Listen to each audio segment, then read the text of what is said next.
वक्रतुंड महाकाय सूर्यकोटि समप्रभ निर्विघ्नं कुरु मे देव सर्वकारेषु सर्वदा। नमस्कार दोस्तों, आज हम बताएंगे आपको मिथुन लग्न के बारे में। और मिथुन लग्न से हम आज पता करेंगे कि कौन से कारक ग्रह होते हैं, कौन से मारक ग्रह होते हैं, किन दशाओं में शुभ फल मिलता है, किन दशाओं में अशुभ फल मिलता है, कुंडली से इष्ट देव कैसे जाने, मारक ग्रह के उपाय क्या होते हैं, बीज मंत्रों का, तंत्रोक्त मंत्रों का, वैदिक मंत्रों का महत्व क्या है, कौन सा रत्न पहनना चाहिए, किस ग्रह का दान करें, कौन सा लग्न होता है, केंद्र क्या होता है, त्रिकोण क्या होता है, शुभ स्थान क्या होता है, अशुभ स्थान क्या होता है, मिथुन लग्न वालों का स्वरूप क्या होता है, स्वभाव क्या होता है। आइए इन चीजों को लेकर मैं आचार्य योगेश परीख आप सभी का हमारे इस चैनल पर आओ ज्योतिष सीखे के अंदर हार्दिक अभिनंदन करता हूं।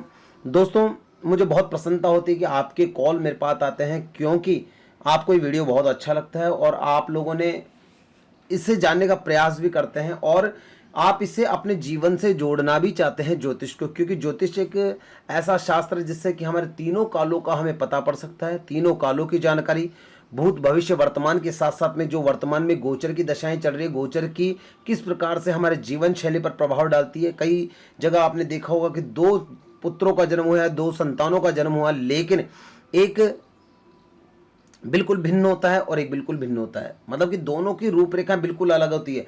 ऐसा क्यों होता है, हम आगे के एपिसोडों में आपको यही बताना चाहेंगे, क्योंकि जीवन के अंदर पूर्वार्ध और वर्तमान में जो हम कर्म करते हैं और कर्म के अनुसार जो हम फल भोगते हैं, भुक्त दशाएं भोगते हैं, उनके परिणाम को हम कैसे सुधार सकते हैं ज्योतिष के माध्यम से। तो आज हम बात कर रहे हैं मिथुन लग्न के बारे में। दोस्तों, हम आपको हर बार बताते हैं और ये बताने का मुख्य कारण यही रहता है कि आप इसे पर्टिकुलर आप इसे जान सके, छोटी छोटी जानकारियों को आप पूरी तरह से ग्रहण कर सके, इसलिए एक तरीके से रिवीजन भी हो जाता है और कुछ जानकारियां हमें मिल भी जाती है। तो देखिए, पार्ट 27 के अंदर आप सभी का मैं हार्दिक स्वागत करता हूं। आज मिथुन लग्न में हम बताएंगे। देखिए, मैंने आपको जैसे बताया कि लग्न हमेशा स्थिर रहते हैं, राशियां बदलती रहती है लेकिन लग्न स्थिर रहते हैं। जैसे कि 12 राशियां होती है, 12 राशियों के अपने अलग अलग लग्न होते हैं। जैसे कि आज हम बात कर रहे हैं, 3 नंबर लिखा हुआ है। 3 नंबर का अर्थ है यहाँ पर, जैसे तीसरी राशि जो आती है वो मिथुन राशि है। मिथुन राशि का जो लग्न है उसके बारे में हम यहाँ पर जानकारी देंगे। सबसे पहले एक बात कहना चाहूँगा कि लग्न का पूरी कुंडली पर इफेक्ट रहता है। लग्न के अनुसार ही पूरी कुंडली लगभग से देखी जाती है। कुंडली के आधार पर ही हम विशेष तरह से हम हर भाव का हम जानकारी ले सकते हैं कि किस प्रकार कौन से भाव में कौन सी राशि बैठी है तो हमारे अनुकूल होगी या नहीं होगी। उसका पूरा जो प्रमाण है वो लग्न के अनुसार ही हम देख सकते हैं। तो मैं आपको बताता हूं कि लग्न, आज हम बात करें मिथुन लग्न की, और जिसके केंद्र कौन कौन से होते हैं। तो केंद्र पहला घर, चौथा घर, सातवां घर और 10वां घर। पहला घर, चौथा, सातवां और 10वां, ये चारों के चारों घर। देखिए यहाँ पर भाव, इन्हें भाव भी कह सकते हैं, हाउस भी कह सकते हैं, घर भी कह सकते हैं। ये कभी स्थान कभी बदलते नहीं है।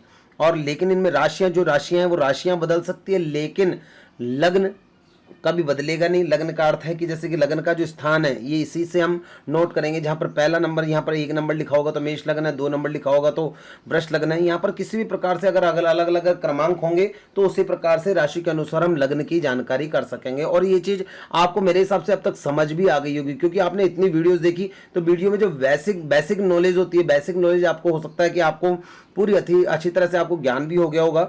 तो केंद्र उन्हें कहते हैं, पहले घर के, चौथे घर को, सातवें घर को और ये 10वें घर को, इन चारों घरों को, इन चारों भावों को केंद्र कहते हैं। त्रिकोण के 3 स्थान होते हैं, पहला, पांचवा और 9वां। पहला, पांचवा और 9वां, इन तीनों स्थानों को त्रिकोण कहते हैं। कुंडली में शुभ स्थान होते हैं, पहला, चौथा, पांचवा, 7वां, 9वां और 10वां। ये जो 5 स्थान होते हैं इन्हें शुभ स्थान कहा जाता है। छठे स्थान को, 8वें स्थान को और 12वें स्थान को इनको अशुभ स्थान कहा जाता है। ये हमेशा अशुभ की संज्ञा में ही आते हैं। अब हम बात करते हैं, देखिए, स्वरूप की, कि जो मिथुन लग्न वाले जो व्यक्ति होते हैं उनका स्वरूप कैसा होता है। सबसे पहले तो मैं आपको बताना चाहूंगा कि ऐसे जो लग्न वाले होते हैं वो बहुत ही जातक विवेकी होते हैं, हर कार्य में चतुर होते हैं, हर कार्य को अच्छी तरह करना ये लोग जानते हैं। साथ ही के अंदर वाचाल बहुत होता है, इनकी वाणी बहुत प्रभावकारी होती है। इन प्रभावकारी गुण इनके अंदर विद्यमान होते हैं। ये जो जातक होते हैं इनका ऐसा स्वभाव होता है कि कार्य क्षेत्र के अंदर जब तक उस कार्य क्षेत्र को अपनी नीतियों से पूरा नहीं कर लेते तब तक ये उस कार्य को बीच में नहीं छोड़ते, और बीच में छोड़ने वाले भी नहीं होते। लोग इनसे बहुत आकर्षण रहता है लोगों का, और खास तौर से ऐसे लोग जिनका आकर्षण रहता है ये लोगों को सलाह देते हैं। एजुकेशन सेक्टर के अंदर इनका बहुत अच्छा वर्चस्व रहता है, ज्योतिष के अंदर इनकी रुचि रहती है, कार्य करने लगते हैं तो उससे कभी भी बीच में नहीं छोड़ते हैं। इस प्रकार से इनका स्वभाव रहता है। खास तौर से ऐसे लोग बहुत चतुर होते हैं, विवेकी होते हैं, दिमागदार होते हैं, यहाँ तक कि शेयर मार्केटिंग का काम करते हैं, ऑनलाइन का काम करते हैं, तो इन लोगों के लिए बहुत ही सफल होता है। दूसरी बात बताना चाहूँगा कि ऐसे लोगों का जो कद होता है वो सामान्य कद होता है, बाल घुंघराले होते हैं, छोटे कद के होते हैं और इन्हें घूमने फिरने का शौक रहता है। आंखें गोल होती है इनकी, पेट बड़ा उदर लंबा होता है। खासतौर से बताना चाहूँगा कि ऐसे लोग जो होते हैं वो खाने पीने के बहुत शौकीन और घूमने फिरने के बहुत शौकीन रहते हैं। तो चलिए हम बात करते हैं आगे देव ग्रहों की और दानव ग्रहों की। मैंने ये पिछले एपिसोड में भी बताया था कि देव ग्रह कौन से होते हैं और दानव ग्रह कौन से होते हैं। देव ग्रहों की जो संज्ञा होती है उसमें सूर्य, गुरु, चंद्र और मंगल आते हैं। दानव ग्रहों की जो संज्ञा होती है उसमें शुक्र, शनि, राहु और केतु आते हैं। बुध ग्रह ऐसे ग्रह हैं जिनका कुछ ग्रहों से मित्रता है तो कुछ ग्रहों से शत्रुता है। जैसे कि आपने देखा होगा कि जो लाल कलर में है बुध, जो जहाँ पर हमने लाल इसके से खैर रखा है यहाँ पर, यानी कि जो सूर्य, गुरु, शुक्र, शनि, राहु और केतु, इन ग्रहों से इनकी मित्रता रहती है बुध ग्रह की। और बुध जो है कि बुध के जो चंद्र और मंगल हैं ये शत्रु हैं। और ये भी बताना चाहूँगा कि देव ग्रह और दानव ग्रह, देव ग्रहों की संज्ञा में जो आते हैं, दानव ग्रहों की संज्ञा में 4 ग्रह आते हैं, तो इन दोनों की आपस में हमेशा शत्रुता रहती है, एक दूसरे से कभी नहीं बनती। जब जब इनकी युति भी होती है तो वहाँ कहीं ना कहीं नुकसान भी दे देती है, क्योंकि शत्रुवत अपना काम करते हैं और ऐसे जब 2 शत्रु एक स्थान पर बैठ जाते हैं तो उस कार्य को बिगाड़ देते हैं। तो ऐसी स्थिति भी रहती है। अब देखिए हम बात करते हैं कि कैसे जाने कि द्वादश भावों में इस मिथुन राशि का, यानी कि जो मिथुन लग्न है, मिथुन लग्न का क्या प्रभाव रहेगा। मिथुन लग्न का आप राशि स्वामी जानते हैं कि मिथुन राशि का जो स्वामी होता है वो बुध होता है। बुध के जो मित्र हैं शुक्र, शनि, राहु, केतु और सूर्य और गुरु है, और बुध के जो शत्रु हैं वो हैं चंद्र और मंगल। तो इसी आधार के ऊपर, इसी कैलकुलेशन के ऊपर आज हम आपको बताएंगे कि मिथुन राशि का प्रभाव। तो देखिए आपको बता दूं कि हमेशा योग कारक कहते हैं कि लग्नेश जो होता है वो हमेशा योग कारक होता है। यानी कि जब जब उसकी अंतरदशा, प्रत्यंतर दशा या कोई भी प्रकार की अंतरदशाएं आती है तो हमेशा शुभ फल देती है। उस समय के अंदर जातक यदि कोई कार्य करता है तो बहुत ही अच्छे परिणाम आते हैं। तो आज हम बात करते हैं मिथुन लग्न की। तो मिथुन लग्न, यहाँ पर हमने बात करी मारक ग्रह, कारक ग्रह, अशुभ दशा, शुभ दशा और इष्ट, इन 5 के बारे में हम आपको बताएंगे। तो देखिए मिथुन, यहाँ पर मिथुन राशि को, यानी कि मिथुन राशि का जो स्वामी बुध है उसको 2 स्थान मिले। पहला स्थान यहाँ पर मिला लग्न में और दूसरा स्थान मिला यहाँ पर माता के घर को, सुख के घर को। तो यहाँ पर व्यक्ति का जब जब व्यक्ति के बुध की दशा आएगी तो यहाँ पर बुध इनका कारक ग्रह हो गया। तो बुध कारक ग्रह होने से जातक को बहुत सा धन लाभ दिलाएगा, मानसिक शांति रखेगा, मन में सकारात्मक विचारें रखेगा, मन हमेशा अनुकूल रखेगा। जब जब बुध की दशाएं आएगी तो उस समय बुध पूरी तरह से लाभ देगा। जो भी कार्य है व्यापार के अंदर बहुत अच्छा लाभ दिलाएगा। दूसरा स्थान है माता का, तो माता के घर को अनुकूल करेगा, माता से लाभ दिलाएगा। सुख, संपत्ति, वैभव, ऐश्वर्य, भूमि, भवन, वाहन, इन सभी चीजों से जातक को लाभ दिलाता है। तो यहाँ पर हम इसे कह सकते हैं कि बुध जो है कि बुध यहाँ पर कारक की श्रेणी के अंदर यहाँ पर आता है। दूसरा चंद्रमा। अब देखिए चंद्रमा का हम यहाँ पर बताते हैं क्योंकि चंद्रमा है धन भाव का स्थान का मालिक। अब यहाँ पर देखिए आपने हमको बताया कि बुध का जो शत्रु भाव है ये कौन सा है, चंद्रमा है। तो चंद्रमा से यहाँ पर इसकी ट्यूनिंग सेट नहीं हो रही। क्यों नहीं हो रही?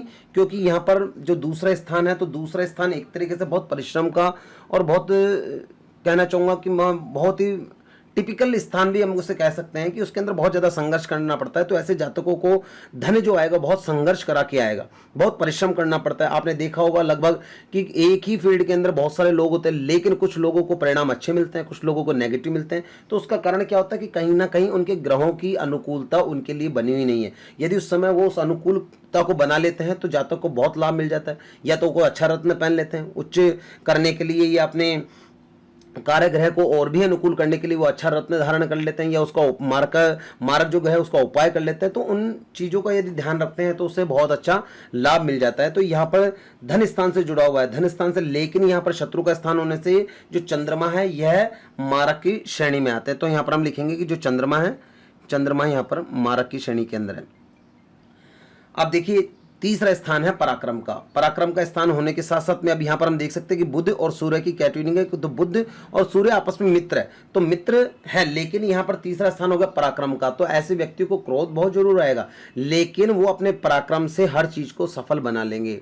और साथ ही के अंदर अपना, क्योंकि यहाँ पर मित्र की राशि है, तो जातकों का पराक्रम अच्छा रहेगा, प्रतिष्ठा, यश, मान, सम्मान, ये सभी चीजें सूर्य दिलाएगा। तो इसलिए यहाँ पर सूर्य को हम कारक ग्रह कह सकते हैं, इससे सूर्य को हम कार्य ग्रह की संज्ञा के अंदर हम दे सकते हैं। ये मैंने आपको बता ही दिया। चौथा स्थान जो कि लग्नेश का स्थान है, यानी कि बुध का स्थान है, दोनों स्थान पहला और चौथा और दोनों साथ में केंद्र के स्थान भी है। तो यहाँ पर, लेकिन यहाँ पर देखिए मैं आपको बता दूं कि यहाँ पर केंद्राधिपति दोष लग जाता है कई बार, तो यहाँ पर, लेकिन यहाँ पर केंद्राधिपति दोष इसलिए नहीं लगेगा क्योंकि लग्नेश मिथुन है, और मिथुन लग्न होने के कारण यहाँ पर दो जगह केंद्रों के अंदर यदि ग्रह आ जाते हैं, एक ही स्वामी होते हैं दोनों ग्रहों इनके राशियों के, तो यहाँ पर केंद्राधिपति दोष लग जाता है। लेकिन यहाँ पर लग्नेश होने के कारण यहाँ पर केंद्राधिपति दोष नहीं लगेगा, और यहाँ पर मिथुन और कन्या इन दोनों के जो स्वामी हैं बुध हैं, और बुध होने के कारण यहाँ पर ये योग कारक ग्रह कहलाएंगे। आगे हम बात करते हैं शुक्र की, यानी कि जो तुला राशि है, तुला राशि के जो स्वामी हैं वो शुक्र है। शुक्र यानी कि जो, और मित्र के, बुध के बहुत अच्छे मित्र है, तो बुध का आप यहाँ पर कनेक्टिंग देख सकते हैं शुक्र के साथ में। यहाँ पर रेड लाइन खींच रखी मैंने, तो यहाँ पर जो शुक्र हैं ये यहाँ पर बुध के बहुत अच्छे मित्रों में से आते हैं। दानव ग्रह हैं लेकिन बहुत अच्छे मित्रों में से आते हैं। तो मित्रों के आप देखिए यहाँ पर इनको दो स्थान मिले हुए हैं। पहला स्थान एक पंचम स्थान मिला हुआ है इनको संतान भाव का, दूसरा स्थान मिला हुआ है व्यय भाव का।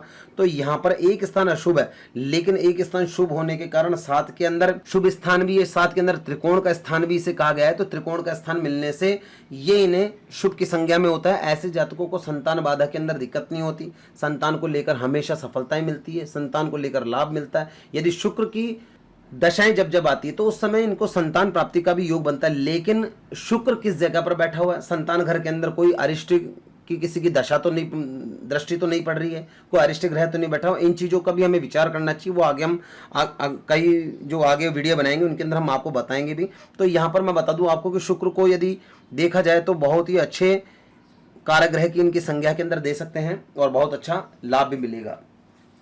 अब देखिए हम बात करते हैं मंगल की, जो कि यहाँ के राशि के स्वामी हैं। तो वृश्चिक राशि के स्वामी हो गए मंगल, और मंगल को दो स्थान मिले गए, एक तो लक्ष्मी का स्थान, धन का स्थान मिला हुआ है, दूसरा यहाँ पर रोग का स्थान मिला हुआ है। लेकिन यहाँ पर देखिए मैं आपको बता दूं कि रोग का स्थान एक स्थान बहुत ही खराब है, और ये बहुत खराब होने के कारण ये यहाँ पर नेगेटिव फल देगा। दूसरा ये भी बताना चाहूंगा क्योंकि बुध का जो शत्रु है मंगल है, तो मंगल, तो यहाँ पर बुध की हम कनेक्टिंग करेंगे बुध से, तो यहाँ पर मंगल का जो स्थान है वह रोग का, पीड़ाओं का, कष्ट का, व्याधि का, असम्मान का, रुकावटों का, बाधाओं का, और दूसरा स्थान है लक्ष्मी का, धन प्राप्ति का। तो यहाँ पर ये मैं कहना चाहूंगा कि यानी कि मंगल इनका कुल मिलाकर अच्छा नहीं है। और मिथुन लग्न वालों के लिए, तो मिथुन लग्न के अंदर जो मंगल है उसकी श्रेणी मारक ग्रहों में आती है मंगल की। ऐसे जातकों को बहुत धन का नुकसान भी रहता है। प्रॉपर्टी के अंदर को यदि कोई पैसा इन्वेस्ट करते हैं तो उन चीज़ों के अंदर भी बहुत नेगेटिव परिणाम मिलते हैं, लाभ नहीं मिलता है। कई बार ऐसा होता है कि व्यापार करता रहता है लेकिन व्यापार में सफलता नहीं मिलती।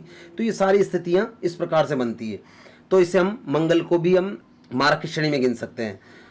अब हम बात करते हैं सप्तमेश। सप्तमेश यहाँ पर हो गया धनु राशि। तो धनु राशि का जो स्वामी है वह है गुरु, और गुरु के साथ साथ में ये भी बताना चाहूँगा आपको मैं कि यहाँ पर देखिए इसको दूसरा स्थान जो दिया गया वो दशम स्थान दिया गया।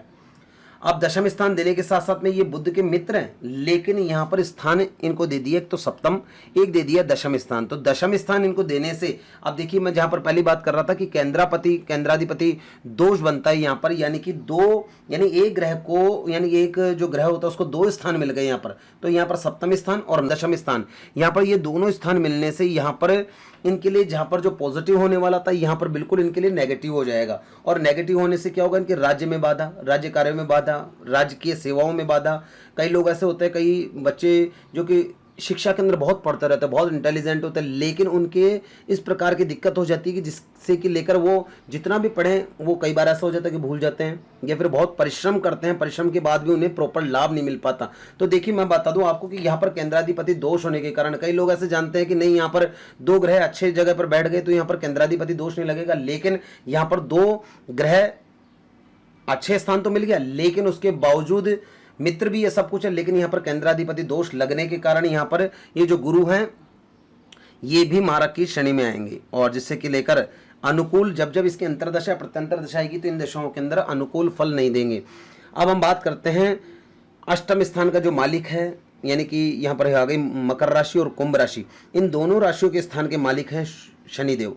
और शनि बुध के बहुत अच्छे मित्रों में से भी आते हैं, बुध के मित्र में से भी आता है, और साथ में इनको एक स्थान मिला अष्टम स्थान, दूसरा स्थान मिला इनको नवम स्थान। नवम स्थान त्रिकोण का स्थान है, नवम स्थान भाग्य का स्थान है, शुभ स्थान है। तो यहाँ पर बताना चाहूंगा कि जो मिथुन लग्न वाले हैं कि यानी कि बुध से जो शनि का कांटेक्ट मित्रवत है, मित्रवत के साथ साथ में भाग्य का स्थान बहुत प्रबल मिला है, जिसको कि लेकर जातक का भाग्य बहुत अच्छा रहेगा, पीड़ाएं उसकी निवारण होगी। अब आगे हम बात करते हैं, देखिए इन दोनों का मैंने बता दिया। दशम स्थान का जो मालिक है वह गुरु है, गुरु के बारे में मैंने बता ही दिया आपको कि गुरु जो है मारक की श्रेणी में आएंगे। मंगल है जो एकादश भाव में बैठे हुए हैं, और लेकिन अष्टमेश होने के कारण ये भी मंगल है जो मारक की श्रेणी में आएंगे। शुक्र जो है इनके परम मित्र हैं और इनको अच्छे स्थान मिले हुए हैं, तो ये यहाँ पर और मित्र भी हैं, तो ये कारक की श्रेणी में आएंगे। तो इस प्रकार से हम द्वादश जो भाव हैं उन भावों को हम अच्छी तरह इनकी नॉलेज ले सकते हैं। लेकिन दोस्तों एक बात बताना चाहूंगा मैं आपको कि करत करत अभ्यास के जड़ मत हो तो सुजान, कि जितना आप इसका अभ्यास करोगे, जितना आप इसे पढ़ोगे, पढ़ने में जितनी रुचि रखोगे, उतना ही आपको इस चीज़ का बेनिफिट होगा, उतना ही आपको लाभ मिलेगा, उतना ही आपके लिए सकारात्मक रहेगा। देखिए आज किसी ने ज्योतिष की पढ़ाई करी है, मैं थोड़ा सा उदाहरण देना चाहूँगा आपको कि कोई व्यक्ति ऐसे होते हैं कि अपना पूरा जीवन पर्यंत इंजीनियरिंग की लाइन के अंदर लगाना चाहते हैं या जुडिशियल लाइन के अंदर करते हैं, लेकिन क्या हमारे कुछ एक दो किताबें पढ़ने से क्या हम जज बन सकते हैं, क्या अच्छे वकील बन सकते हैं? नहीं। उसके लिए हमें प्रॉपर उसकी जानकारी होनी चाहिए, पूरे एक्ट्स पता होने चाहिए, उसके नियम पता होने चाहिए, तभी हमें उसकी लाभ मिल सकेगा, प्रॉपर लाभ। तो आप ये समझे कि नहीं हमने 10-15 वीडियो देख ली और वीडियो देखने के बाद में हम अच्छे ज्योतिषी बन गए। देखिए ऐसा नहीं, क्योंकि कई चीज़ों के प्रश्न अब आपके, क्योंकि आप इससे समझने लगेंगे तो कई चीज़ों के प्रश्न आपके सामने उभर के आएंगे। तो मैं यही कहना चाहूँगा आपको कि यदि आपके मन में कोई प्रकार का प्रश्न आता है तो प्लीज़ हमें आप कमेंट्स कीजिए, जिससे कि मेरा भी आपको जो नॉलेज है, मेरी भी नॉलेज आगे की ओर इंक्रीज हो। आप लोगों को बताऊंगा तो हो सकता है, क्योंकि शिक्षा का दान ऐसा दान है कि इसे महादानों की श्रेणी में कहा गया है, और इस दान को करने से ये मान लीजिए कि मेरा तो ज्ञान बढ़ेगा, आप लोगों का भी बढ़ेगा, उसमें मेरा भी बेनिफिट होगा। तो मेरा उद्देश्य यहाँ पर और कुछ नहीं, मेरा उद्देश्य सिर्फ यही है कि इन चीज़ों के प्रति जो नॉलेज है वो आप लोगों को भी मिले और आप लोगों से भी शेयर करूँ। तो देखिए मैंने आज बताया आपको मारक ग्रह, कारक ग्रह। अब देखिए हम अशुभ दशा का कैसे जान सकते हैं, तो अशुभ दशा का मैं आपको बता दूं कि जब जब मारक की दशा आती है वो अशुभ दशा कहलाती है। तो यहाँ पर जैसे कि और ख़ास तौर से ये बताना चाहूँगा कि जैसे कि मंगल की जब दशा आएगी, मंगल की जो दशा है,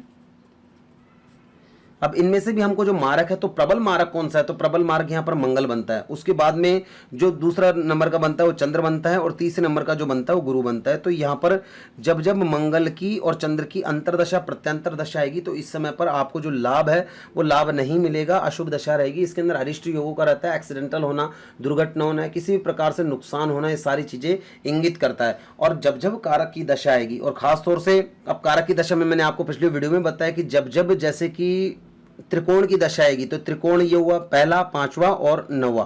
तो पहला है बुध, और दूसरा है शुक्र, और तीसरा है शनि। तो बुध, शुक्र और शनि, तो बुध की दशा, शुक्र की दशा और शनि की दशा जब जब कुंडली में आएगी तब तब आपके लिए बहुत बेनिफिट वाला समय होगा, बहुत लाभ वाला समय होगा, बहुत ही अनुकूल समय होगा। ऐसे समय के अंदर कई लोग होते हैं ना कि हमें ये जानने की कोशिश करते हैं कि हमारे लिए कौन सा समय उत्तम रहेगा, कौन सा समय खराब रहेगा जिस समय के अंदर हम कार्य करें, या कौन सा ऐसा समय होगा जिसके अंदर हम कार्य ना करें। तो दोस्तों मैं सिर्फ यही बताना चाहूँगा आपको कि जब जब आपकी कुंडली के अंदर मिथुन लग्न वालों के लिए बुध, शुक्र और शनि की दशा है, तो उस समय के अंदर आप अपने लिए लाभ का कार्य प्रारंभ कर सकते हैं, कोई व्यापार कार्य प्रारंभ कर सकते हैं, कोई अच्छा कार्य करना चाहते हैं तो उसके लिए आपको बेनिफिट का समय, कहीं इन्वेस्ट करना चाहते हैं तो वो आपके लिए समय, कहीं दाम्पत्य जीवन के अंदर आप कुछ या संतान के लिए कुछ भविष्य की कोई प्लानिंग हो, तो आप इन चीज़ों के लिए आपके लिए बहुत ही समय अनुकूल रहता है, जिससे कि जातक को अपने समय का पता पड़ता है कि कौन सा समय हमारे लिए अच्छा है और कौन सा नेगेटिव समय है। तो मैं बस इतना सा कहूँगा कि लोग बहुत से ऐसे होते हैं कि जिन्हें तलाश रहती है एक समय की कि कौन सा हमारा समय आएगा जब हमारे लिए यह लाभप्रद बना रहेगा। तो बस मैं इतना सा कहूँगा कि जब जब आपकी ये शुभ दशाएं, उस समय के अंदर आप अनुकूल कार्य करें जिससे कि आपको पूर्णतया लाभ मिले। कुंडली से हम कैसे जाने कि इष्ट देव क्या होते हैं और इष्ट देव का पता कैसे पड़ता है, तो मैं आपको बता दूं, जो भी पंचम स्थान का मालिक होता है, पंचम स्थान में यदि कोई भी ग्रह बैठा हो रहा है उससे हमें कोई फर्क नहीं पड़ने वाला। पंचम स्थान के अंदर यदि पंचमेश जो होता है तो पंचमेश से ही हम इष्ट देव का पता कर सकते हैं। तो कुंडली के अंदर जैसे कि मिथुन लग्न की कुंडली, तो मिथुन लग्न वालों की कुंडली के अंदर जो पंचमेश है वह है शुक्र, और शुक्र होने से, देखिए शुक्र होने से ये शुक्र आपके इष्ट देवों की संज्ञा के अंदर आते हैं।